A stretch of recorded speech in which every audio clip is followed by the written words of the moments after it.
Étudions un exercice sur la mécanique du point sur un axe. Alors, l'Hyperloop est un projet de recherche industrielle proposé en 2013 par Elon Musk, qui consiste en un double tube surélevé dans lequel se déplacent des capsules transportant des voyageurs et ou des marchandises. L'intérieur du tube est sous basse pression pour limiter les frottements de l'air. Les capsules devaient être surélevées grâce à des coussins d'air, ce qui a rapidement été remplacé par des systèmes de sustentation électromagnétique. Les tubes dans lesquels les véhicules circulent étant vidés de l'essentiel de leur air. Les capsules sont propulsées par un champ magnétique créé par des moteurs à induction, placés à intervalles réguliers à l'intérieur des tubes. Selon ses promoteurs, un tel système installé entre le centre de Los Angeles et San Francisco permettrait de relier les deux villes distantes de 650 km en moins de 30 minutes, beaucoup plus rapidement qu'un avion qui parcourt cette même distance en 1 heure et demie. On modélise une capsule de train initialement immobile par son centre de masse m en mouvement rectiligne accéléré à 10 mètres seconde moins 2. À la fin de cette phase d'accélération, la vitesse de la capsule atteint une vitesse constante Vmax égale 1102 km/h. Donc, on a comme information Vmax qui sera égal à 1102 km/h. Donc on va tout de suite convertir en mètres par seconde.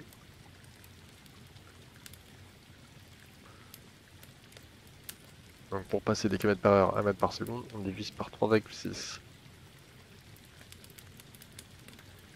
1102 divisé par 3,6, on est sur 306,1 mètres par seconde.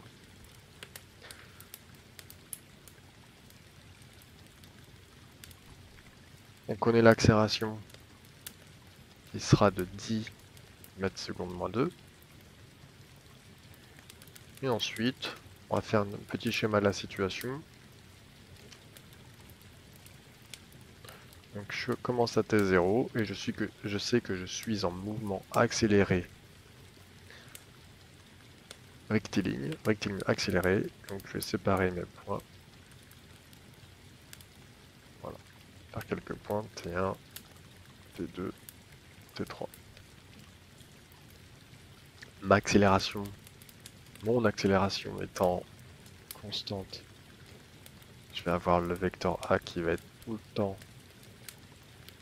de la même taille.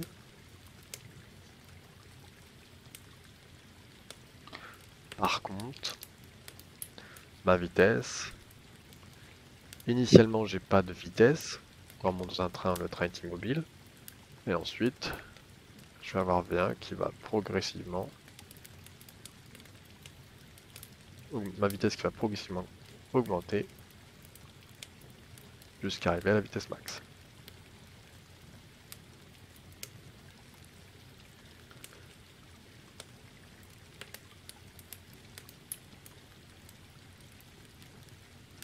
Et j'ai mon petit axe X.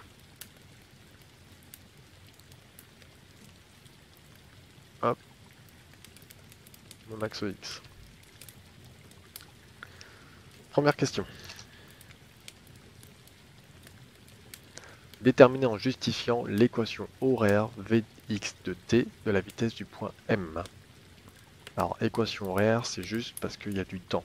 En physique, dans les équations, on met le temps, t représente la variable. Donc, mon accélération, mon vecteur accélération, en fonction du temps, sera égal à mon accélération sur l'axe X, qui est égal à 10. Ça, c'est donné grâce à l'énoncé. Donc pour passer de l'accélération à la vitesse, je vais faire une intégration.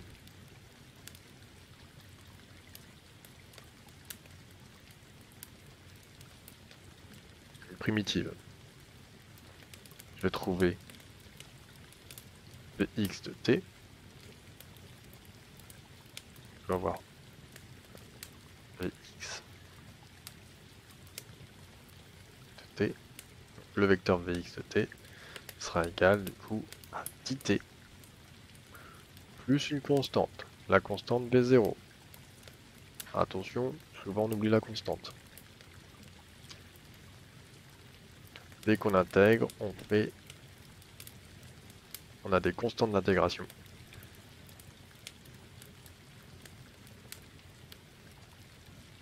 Constante d'intégration. Donc il faut trouver la valeur de la constante d'intégration. V0, c'est la vitesse initiale. Et on sait que V0 fait 0. Le train est immobile. Donc, mon vecteur Vx de t sera égal, enfin ses coordonnées seront 10t.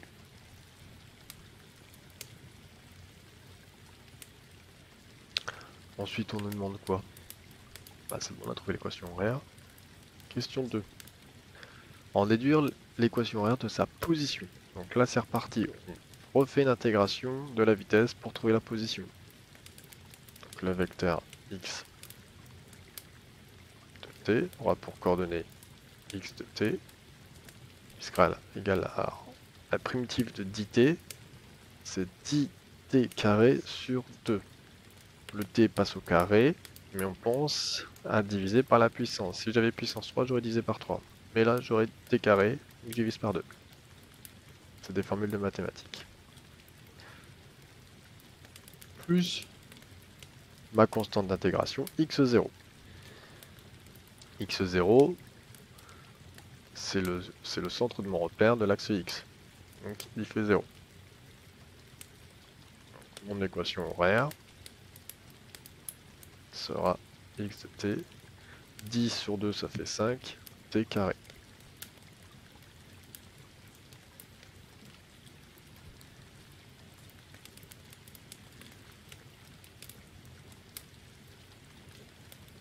Question 3. Déterminer la durée T1 mise par la capsule pour atteindre sa vitesse maximale, puis la distance x1 alors parcourue. Donc j'ai trouvé des équations, je vais m'en servir. Je cherche le temps pour aller jusqu'à la vitesse maximale, donc je vais utiliser l'équation de la vitesse. Vx de t est égal à 10t. Moi je cherche t. Donc le 10 multiplie t, donc je vais le faire passer de côté en division. Donc t1 sera égal à Vx de t1 sur 10. Et Vx de t1 c'est Vmax. Donc t1 sera égal à Vmax sur 10. Vmax on le connaît. En mètres par seconde, on avait trouvé 306,1 sur 10. T1, 30,6 secondes.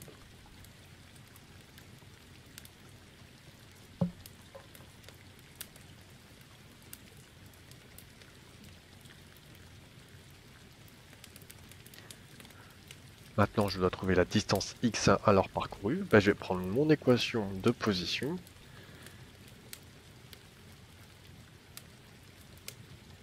X de T1 sera égal à 5 fois T1 au carré. Donc 5 fois 30,6 au carré. X de T1 sera donc égal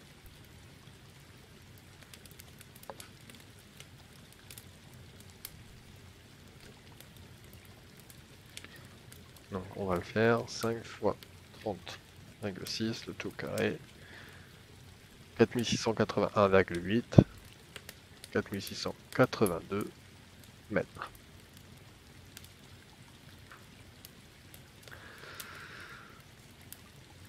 Question 4. Comparer cette distance à celle séparant les deux villes. Donc 650 km. Je vais le convertir en mètres, donc 650 000 mètres. Si je le compare aux 4682 mètres,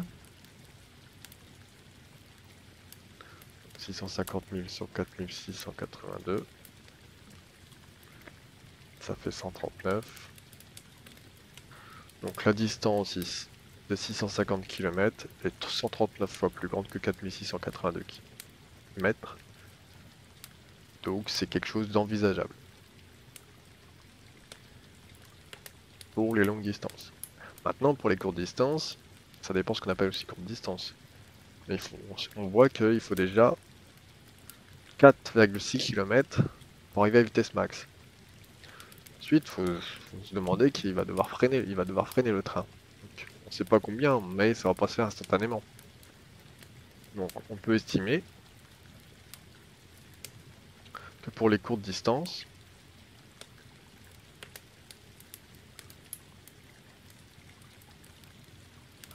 le système n'est pas envisageable, enfin le dispositif.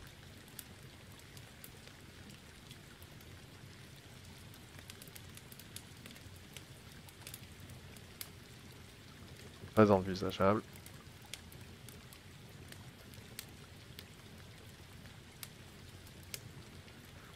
Car quasiment on accélère, on arrive au max, et il faut tout de suite freiner. Donc ce n'est pas envisageable.